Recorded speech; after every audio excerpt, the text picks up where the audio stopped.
Os fenômenos nos fornecem materialidade, a cor, a forma, enquanto a nossa sensibilidade, a estrutura da nossa sensibilidade fornece formas puras, que são o espaço e o tempo. E a junção dessa materialidade com essas formas puras faz com que a gente perceba os fenômenos e não tem como fugir disso, porque é a nossa própria constituição que nos obriga a perceber as coisas dessa maneira.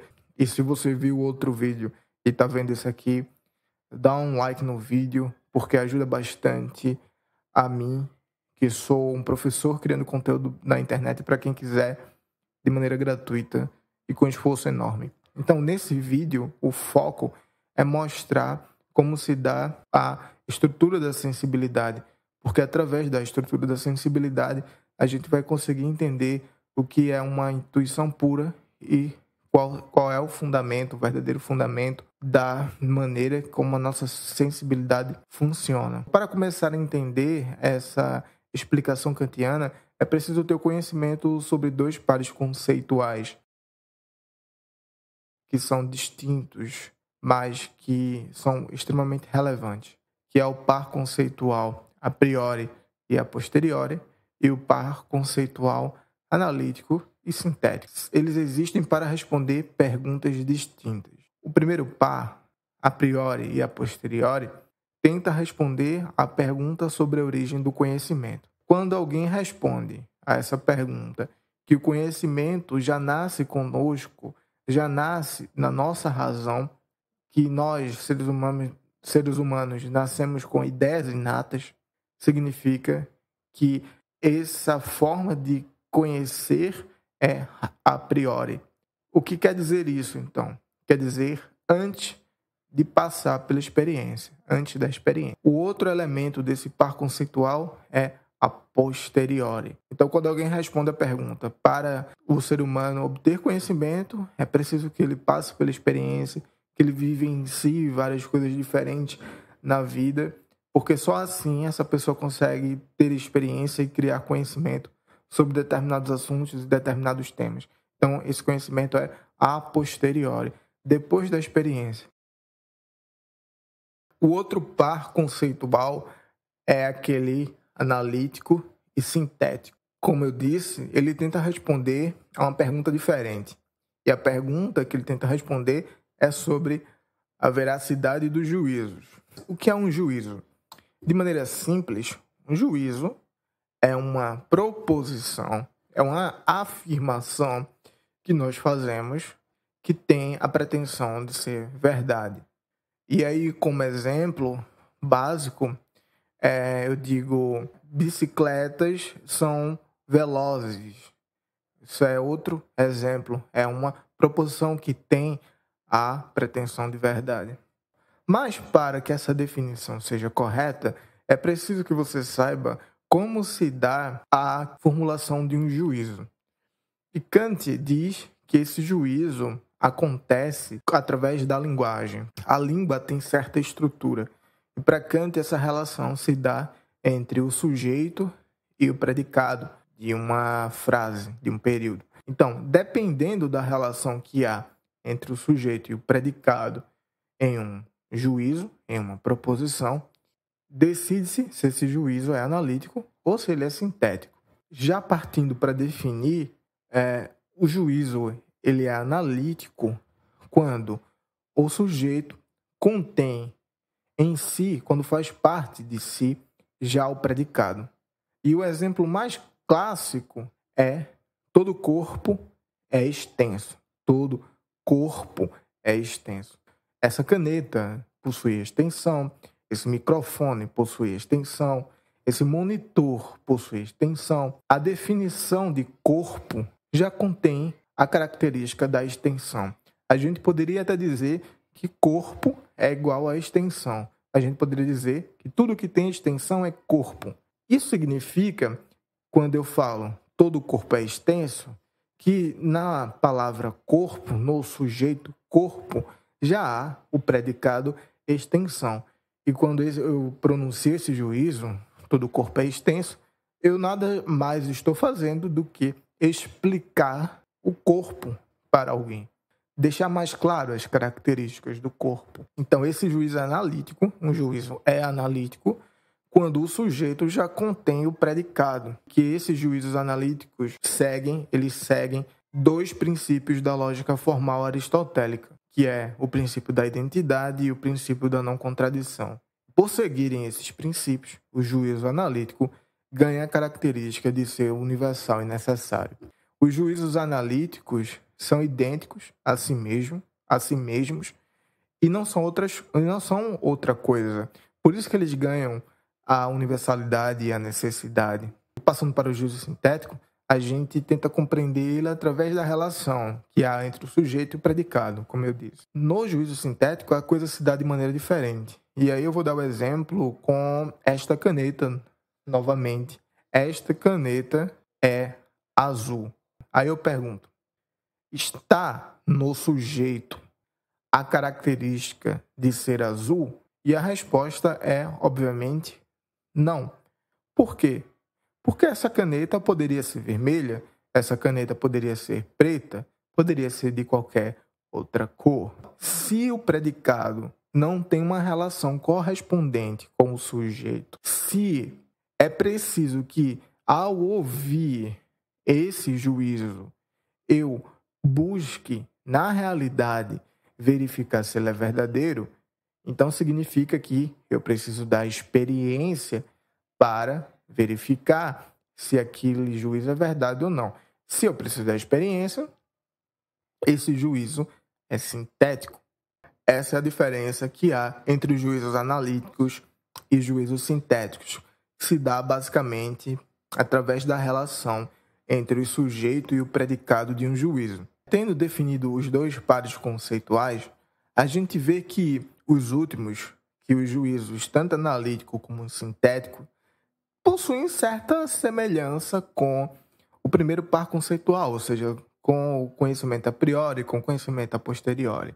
Se o juízo é analítico, se ele depende apenas da relação entre o sujeito e o predicado, ele é universal, é necessário e respeita os princípios da lógica formal, a gente só pode chegar à conclusão de que juízos analíticos também são a priori.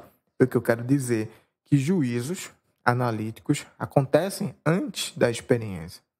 Já um juízo sintético não permite com que a gente saiba se é verdadeiro ou não apenas na correspondência entre o predicado e o sujeito. Faz com que, então, a gente busque na experiência, que a gente verifique apenas na experiência se ele é verdadeiro. Se a gente precisa recorrer à experiência, significa que esse juízo ele é a posteriori. Então, assim, analítico a priori, sintético a posteriori. E juntando, então, os pares conceituais, a gente consegue formar 4 tipos de juízos, que são esses 2, o juízo analítico a priori, o juízo sintético a posteriori. Existem mais juízo analítico a posteriori, juízo sintético a priori. Mas, quando a gente vai fundamentar esses juízos, a gente elimina logo esses 2. Juízo analítico é a priori, não tem o que questionar, porque pela própria definição de juízos analíticos, a gente sabe que ele é a priori. Pela própria definição de juízos sintéticos, a gente sabe que ele é a posteriori. Então, sobra aí juízos analíticos a priori. Pela definição, como eu disse em instantes, a gente sabe que é um absurdo que juízos analíticos sejam a priori, que eles precisem da experiência, já que a gente sabe que eles dependem apenas da correspondência entre o sujeito e o predicado num juízo. Então, a gente descarta. Então, sobra o juízo sintético a priori. E o juízo sintético a priori é o juízo que Kant diz que conceitualmente é possível. E sobre a possibilidade desse juízo se fundamenta a Revolução Copernicana. Todas as características da a prioridade não estão no juízo sintético a priori. E todas as características dos juízos sintéticos não estão no juízo sintético a priori.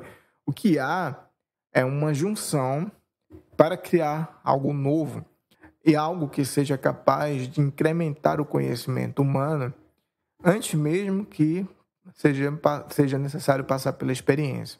Por exemplo, um juízo sintético a priori não se baseia nos princípios da lógica formal. Quer dizer, ele não segue o princípio da identidade e ele não segue o princípio da não contradição, porque ele precisa expandir o conhecimento. E também não há uma correspondência entre os sujeitos e os predicados nesse juízo, como há no juízo analítico, como há no conhecimento a priori. E, ao mesmo tempo, esse juízo não se baseia na experiência e, além disso, ele possui a característica de ser universal e necessário. Como é que se dá isso? Como é que esse juízo pode ser possível na estrutura da própria sensibilidade? Porque há algo na sensibilidade humana que é a priori, que é antes da experiência. E a gente vai ver. Continua no vídeo para entender, é muito importante agora. Agora a gente vai para a estrutura mesmo da sensibilidade. Bem, Kant chama o estudo dessa estrutura, da estrutura do conhecimento humano, de transcendental. Transcendental. Estética, transcendental. Analítica, entendimento, transcendental. Mas para Kant, transcendental é a busca por saber se esses juízos sintéticos a priori são possíveis, tanto na sensibilidade quanto no entendimento.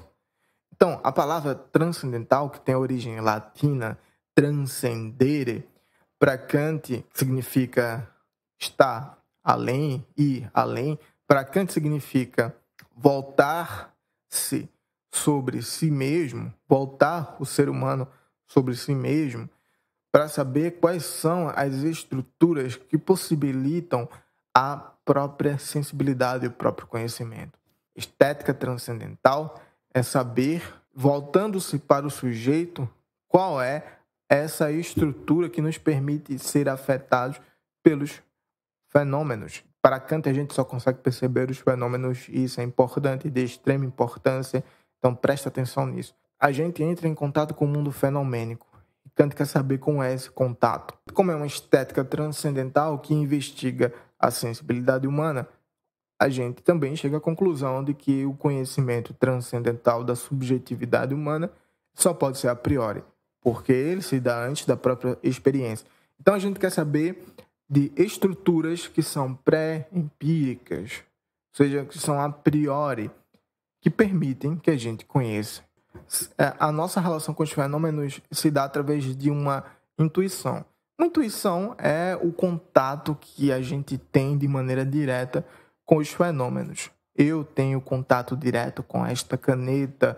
Você provavelmente agora tem um contato direto com o seu celular. Uma intuição é uma individualização do fenômeno e que serve como ponto de referência para o entendimento, ou seja, para ser pensado.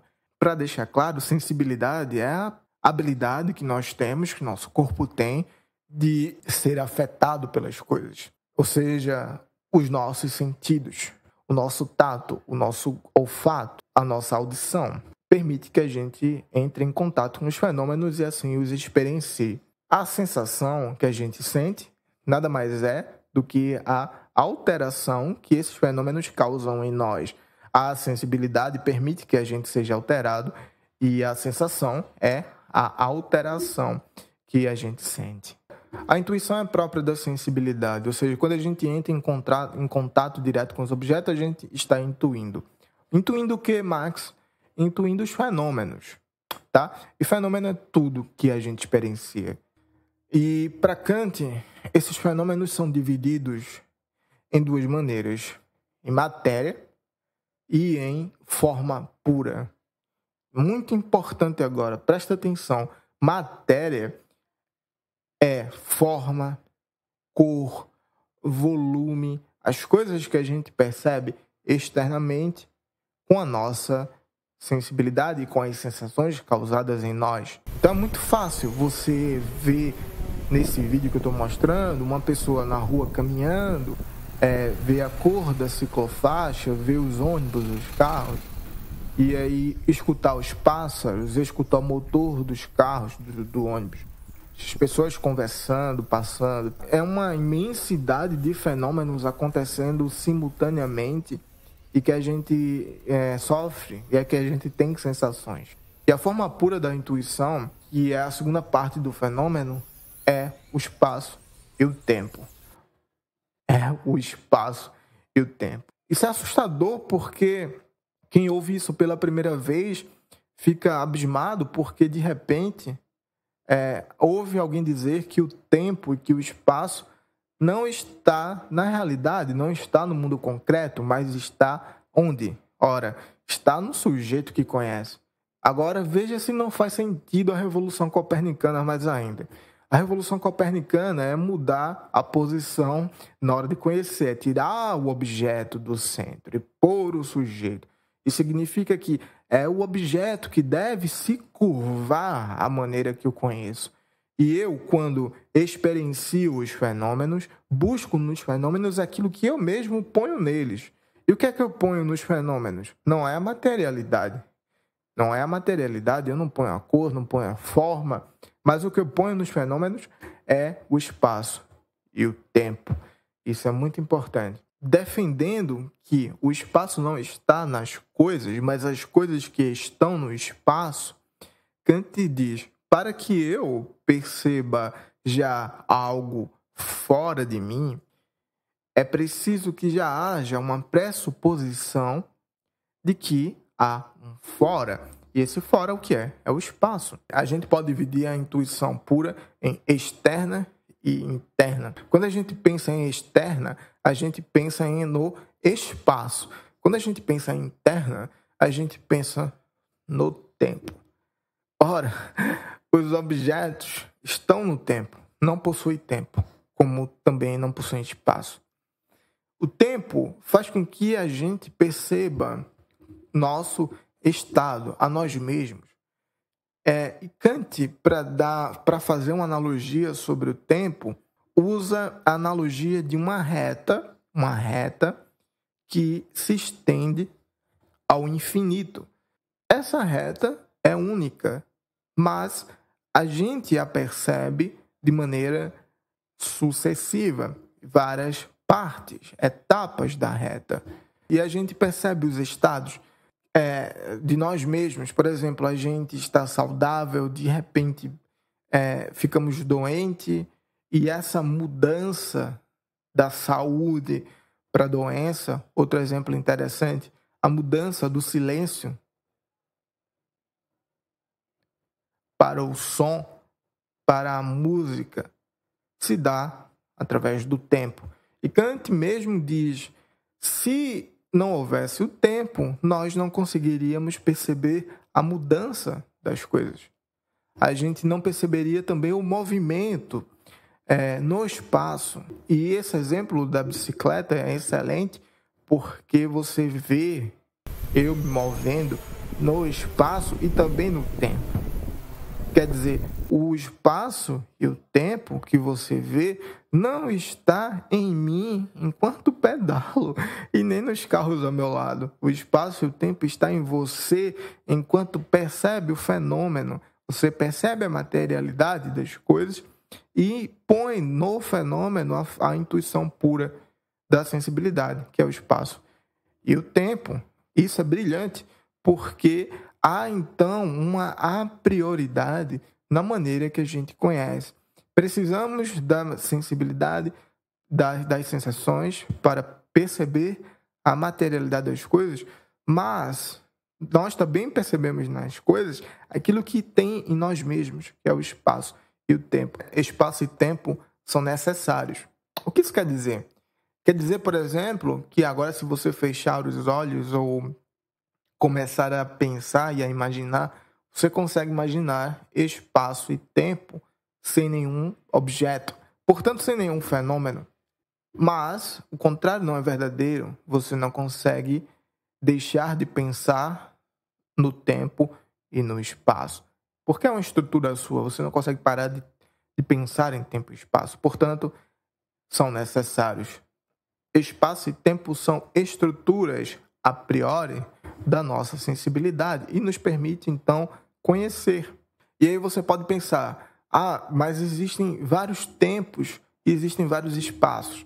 E aí a resposta é: o tempo e o espaço são dimensões únicas. O tempo que a gente pensa que é diferente, na verdade, se dá de maneira sucessível. A gente apreende o tempo de maneira sucessível, enquanto o espaço a gente consegue perceber ele de maneira uniforme. Então, nesse vídeo da bicicleta, você consegue perceber claramente que o tempo se dá de maneira sucessiva e o espaço você consegue perceber de maneira mais unitária, de maneira mais concisa. Apesar de que há mudança, há o movimento, você percebe o espaço como uma única coisa, enquanto o espaço como simultâneo, enquanto o tempo é sucessivo. Tanto que eu botei de propósito esse cronômetro para você perceber a mudança e a sucessividade do tempo. Então, o espaço e o tempo formam um todo, como eu disse, e a gente percebe cada um à sua maneira, e os dois juntos formam uma malha que permite com que a gente entre em contato com os objetos e perceba os seus fenômenos. Os fenômenos nos fornecem materialidade, a cor, a forma, enquanto a nossa sensibilidade, a estrutura da nossa sensibilidade fornece formas puras, que são o espaço e o tempo. E a junção dessa materialidade com essas formas puras faz com que a gente perceba os fenômenos, e não tem como fugir disso, porque é a nossa própria constituição que nos obriga a perceber as coisas dessa maneira. Eu espero que tenha ficado claro, tanto com esta caneta aqui, quanto com este vídeo da bicicleta, e que você tenha aprendido pelo menos um pouquinho para lhe ajudar a fazer sua prova. Se você tiver aprendido pelo menos um pouquinho, eu já vou ter ficado satisfeito. Então é isso. Esse foi o vídeo sobre a Revolução Copernicana. A gente tentou aqui entender a estrutura da sensibilidade humana, quer dizer, a estética transcendental, lembrando que existe o entendimento transcendental e que o conhecimento se dá da junção dos dois. Espero que você aproveite o vídeo. Se tiver alguma dúvida, comenta que eu vou responder com prazer. Curte o vídeo porque me ajuda, é um trabalho danado fazer isso aqui. Até mais, até o próximo vídeo e faça um bom proveito disso aqui. Tchau!